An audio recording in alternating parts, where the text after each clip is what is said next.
Hi everyone, my name is Tina Huang. I'm a director of Queensley Law. I'm also the leader of the Property and Disputes team. Recently, I was asked to speak at a construction conference on key employment issues. I realised that it's a timely reminder that employment matters affect all businesses and you need to be aware of these changes. Here are 8 key changes that are affecting the employment sector right now. Number 1, extension of 90-day trial periods. So previously, Labor said that you could only do it if you have 20 or less employees. Now National have come back and made it so that any small businesses can have trial periods and not just probation periods.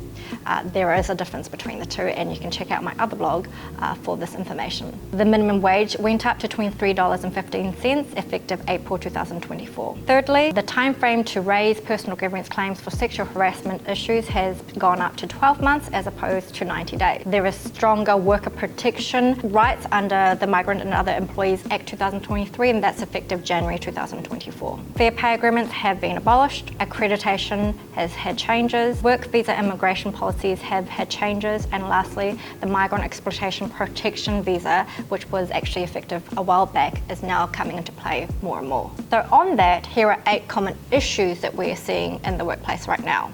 Number 1, poor management of performance management and termination issues. Number 2, poor management of redundancies. Number 3, not having an employment agreement or signing it too late. Remember, it must be signed before your worker starts working. Number 4, fixed term contracts being used inappropriately. You cannot have a fixed term contract unless it is justified. You must have a justified reason for using fixed term contracts. It can't be because someone's on a work visa for 2 years or because you want to test whether that person's suitable. Reasons are ordinarily that you're covering someone's maternity leave, or it's seasonal or project-based work. Number 5, errors in calculating leave.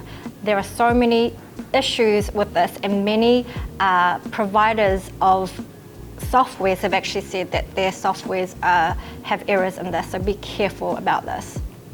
Number 6, contractors or volunteers are being deemed as employees. So the big Uber case, the big Lauriavale case have deemed certain contractors and volunteers to be employees, with massive ramifications to that. Number 7, there could be adverse findings through Immigration New Zealand doing an investigation in your workplace, finding that there are illegal workers, and it could be attributed to you, so be careful about that, especially in the construction sector. Lastly, there could be adverse findings from a labour inspector who might be called to do an investigation in your workplace, and they normally deal with minimum entitlements, but if they find issues, it can get really ugly. So it is really hard to comply with your obligations as employers, but we're here to help if you have any issues. Thank you very much.